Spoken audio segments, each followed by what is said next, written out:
This video is sponsored by Bootcamp.com. Check it out for INBDE prep and use coupon code MENTALDENTAL for 10% off. Hey everyone, Dr. Ryan here, coming to you from the beautiful but cold Carolinas, and today's topic is going to be what happens if I fail my exam. So if you guys like this style of content, please give the video a like, subscribe to the channel if you haven't already, and share it with your friends. So, failure. It's not really something we want to talk about, right? Of course, this YouTube channel is filled to the brim with information, and my Patreon page also has lots of things to help you pass on your first attempt. But failure is unfortunately a reality of our lives, and if we're honest, we've all failed at something.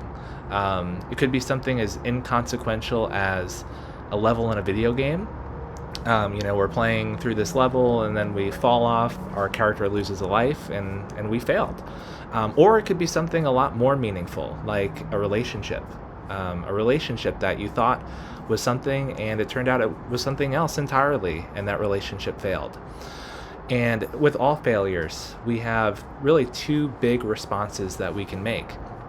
We can either wallow in self-pity and just give up, or we can learn from that failure and try again. And so the same thing holds true for your exam. So if you fail on your first attempt or your second attempt and you're feeling distraught, of course, that is something that you should process. You should grieve that. You should take time, because it's a disappointment, right? You expected something and you got a different result. And so it's okay to feel those emotions. And certainly you shouldn't feel those alone. You should share that with family, with friends, with loved ones who you can trust, so you don't have to deal with that alone. And you can have people to console you, to eventually help you feel better about that. But I don't want you to stay in that period of mourning for too long, because then it can become self-destructive. So after you've grieved that failure, it's time to learn from it. And one of my life mottos is to turn failures into your fuel. I'm going to say that again. Turn your failures into your fuel. And what I mean by that is to use not as an obstacle your failures, but as a stepping stone to grow and to develop. And so when you try something again, you won't fall into the same pitfalls you did the first time.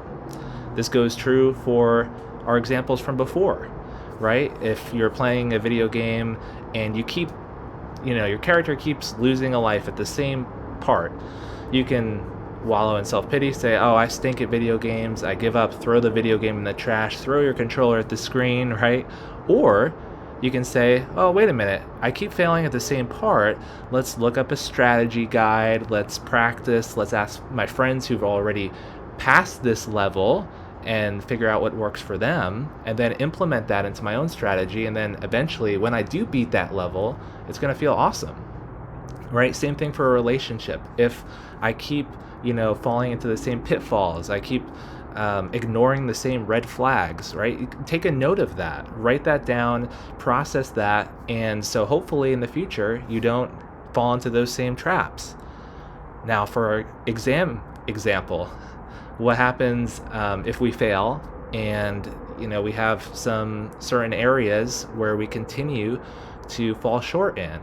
Well, that's really important, because what's even worse than just giving up is to try again without doing anything different the second time, right? So what we have to do is take our score report that the NBDE gives you after your exam performance, and you can see every single section laid out and your performance relative to the average, to the norms, and to what you would have needed in order to pass.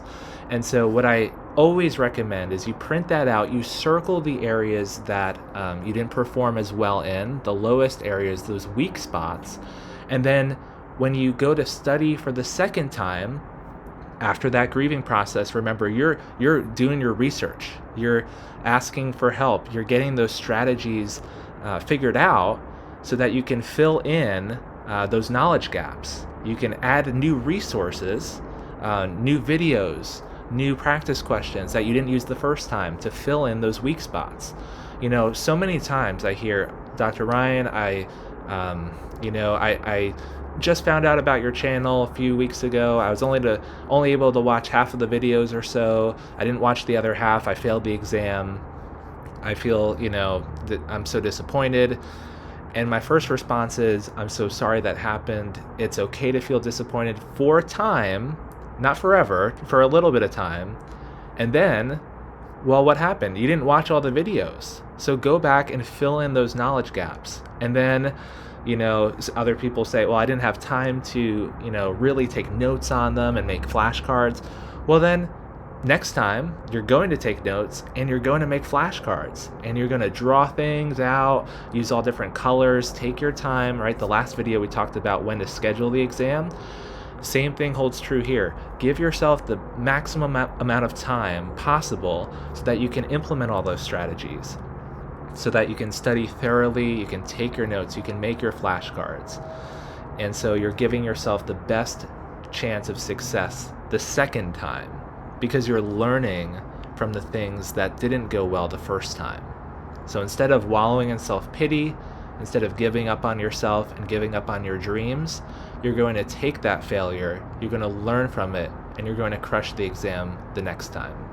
So guys, thank you so much for watching this video. I hope it was helpful. I loved doing it from the beautiful but chilly Carolinas. This is Dr. Ryan, and we'll see you in the next video. That's it for this video. Thank you so much for watching. Please like this video if you enjoyed it, and subscribe to this channel for much more on dentistry. If you'd like to support me, please check out my Patreon page. And thank you to all of my patrons for their support. You can unlock access to my video slides to take notes on and practice questions for the board exams, so go check that out. The link is in the description. Thanks again for watching, everyone. I'll see you in the next video.